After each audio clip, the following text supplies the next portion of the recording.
Dans ce chapitre et cette série de vidéos, on va expliquer le principe du ray tracing moderne qui permet d'afficher une scène comme vous avez sous les yeux.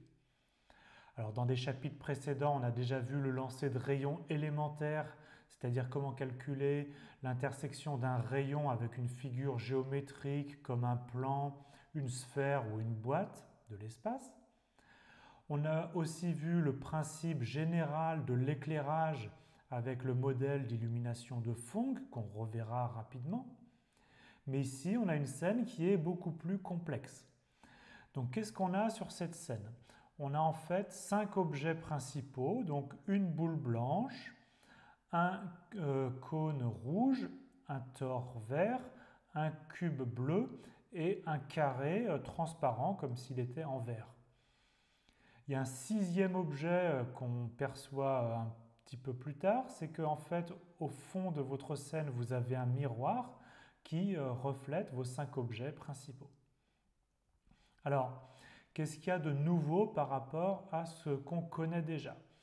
Alors, la première nouveauté qu'on va voir, c'est que vous voyez ici que vous avez des ombres. Donc, on va expliquer comment calculer ici l'ombre de cette boule blanche, par exemple. Vous voyez que les ombres, ça peut donner quand même des choses un petit peu compliquées. En fait, pourquoi est-ce que les ombres sont un petit peu compliquées ici? C'est parce que vous avez en fait deux sources lumineuses. Donc pour l'instant, on a toujours considéré une seule source lumineuse. On va voir ce qui se passe quand il y a plusieurs sources lumineuses. Ici, vous avez deux sources lumineuses. Ça se voit parce que, par exemple, la boule blanche, elle a deux ombres. Alors il y a aussi un phénomène nouveau qui va être de l'éclairage indirect ou plus exactement de la réflexion. Donc on repère qu'il y a aussi deux sources lumineuses parce que vous voyez ici, vous avez deux points qui donnent de la spécularité ici, qu'on a découvert dans le modèle d'illumination de Phong mais qu'on va calculer ici différemment. Mais surtout, vous voyez de la réflexion ici sur la boule blanche, vous voyez le reflet de notre cône rouge et de notre tore vert. Et en fait, vous avez des réflexions multiples. Donc ici, vous avez la réflexion, par exemple, du tore sur le cône. Mais si vous regardez dans le miroir, vous avez aussi la réflexion du tore sur le cône. Et donc ici, c'est bien une réflexion de réflexion, puisqu'on est sur un miroir. Donc vous avez la notion de réflexion multiple. Et dernier phénomène qu'on a sur cette scène et qu'on va aussi découvrir, c'est la notion de transparence. Donc vous avez ici un carré comme s'il était en verre, donc qui est transparent. Donc bien sûr le principe c'est qu'on voit à travers ce carré, on voit en fait tout le cube bleu. Mais il y a quand même des subtilités, c'est que si vous prenez par exemple ce côté du cube, vous voyez que la ligne, en fait, ça forme une ligne brisée au niveau du carré. Pourquoi?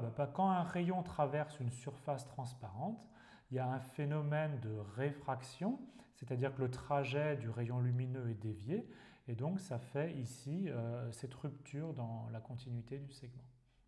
Donc, le principe du ray tracing, c'est de s'approcher au plus près de la réalité physique.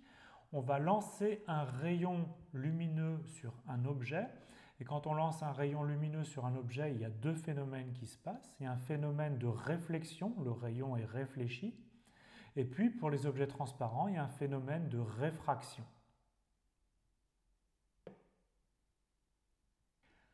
Le principe du ray tracing, comme on vient de le dire, c'est de s'approcher au plus près de la réalité physique.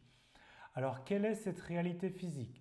Vous avez une source lumineuse, donc un éclairage, une ampoule, le soleil, etc., qui envoie des rayons lumineux dans beaucoup de directions, et on suit le trajet d'un rayon lumineux ici. Ce rayon vient intersecter un objet, et ici on va supposer que ce rayon est réfléchi. Donc ce rayon est réfléchi ici vers notre observateur, qui peut être une caméra, un appareil photo, un écran ou évidemment l'œil de notre observateur. Donc ça, c'est la réalité physique du trajet du rayon lumineux. On va voir pourtant que dans le ray tracing, ce n'est pas ce qu'on fait. Dans le ray tracing, nos rayons vont faire le trajet inverse. Ils vont partir de l'observateur vers l'objet, puis vers la source lumineuse. Pourquoi est-ce qu'on ne colle pas au plus près de la réalité physique? Tout simplement pour éviter les calculs inutiles. Donc si on prend une source lumineuse, évidemment, elle ne va pas lancer un seul rayon. Elle va lancer une multitude de rayons, ici par exemple, dans toutes les directions. Et donc vous avez ici deux rayons lumineux qui sont réfléchis vers l'œil de l'observateur. Mais parmi tous les rayons lancés, il y en a plein qui ne vont pas être réfléchis vers l'observateur. Et donc, si vous faites le calcul avec tous les rayons lumineux issus de notre source lumineuse, vous allez faire plein de calculs inutiles. Alors, ça s'amplifie quand un seul rayon lumineux ici arrive sur un objet et en fait, le rayon, il est par diffusion, il est réfléchi dans toutes les directions. Et donc, à partir d'un seul rayon, vous avez en fait une multitude de rayons réfléchis. Et donc, si vous faites les calculs pour tous les rayons réfléchis, en fait, seule une toute petite partie d'entre eux vont arriver vers l'œil de l'observateur. Donc, vous faites encore une fois plein de calculs inutiles. Ça, c'était pour l'éclairage direct, mais si vous avez une lumière ambiante ou un éclairage en direct, vous avez par exemple ici des rayons qui arrivent de toutes les directions, en fait, vous ne savez pas à l'avance lesquels vont être réfléchis vers votre capteur. Donc vous êtes obligé de faire le calcul pour toutes les directions avec un rendement très faible des rayons qui arrivent vers l'observateur. Et bien sûr, votre problème est déjà compliqué avec un seul éclairage, mais si vous avez des éclairages multiples, ça devient un problème très très compliqué.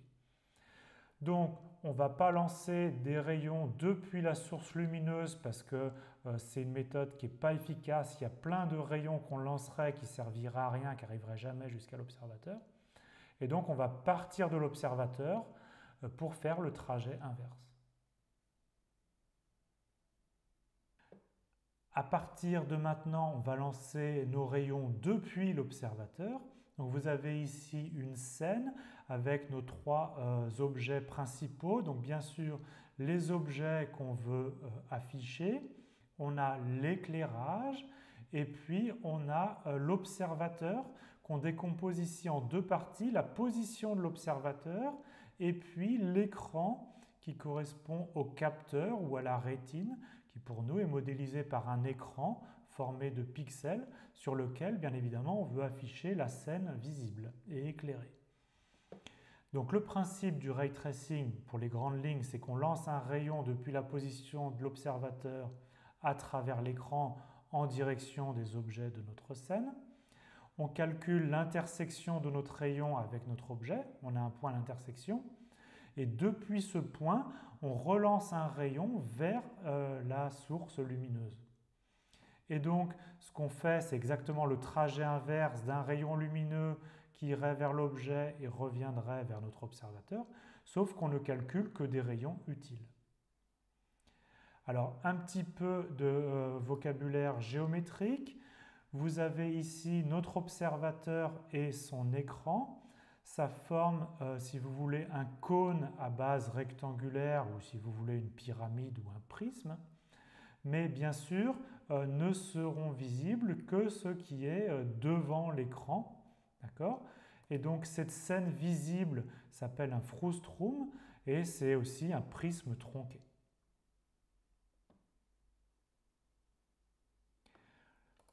Reprenons nos explications avec un petit peu plus de détails sur le principe du ray tracing, mais toujours dans un cas très simple où on a ici un seul objet à afficher, éclairé par une seule source lumineuse.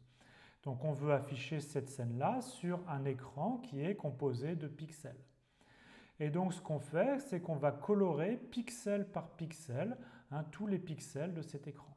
Alors on va ici expliquer comment trouver la couleur pour ce pixel ici de coordonnées IJ.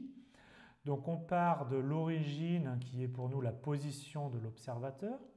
On lance un rayon, disons, passant par le centre du pixel IJ.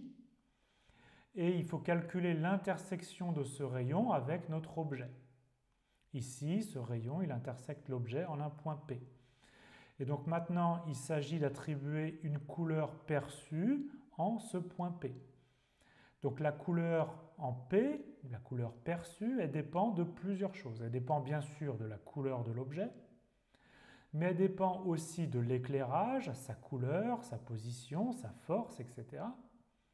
Et ça dépend aussi de la position de l'observateur, comment l'observateur regarde ce point P. Donc à partir de toutes ces données, on va attribuer une couleur perçue en P et on colorie le pixel IJ selon cette couleur. Et donc pour calculer cette couleur perçue, on va lancer, dans ce cas très simple, un seul rayon de P vers la source lumineuse pour calculer la couleur perçue en P.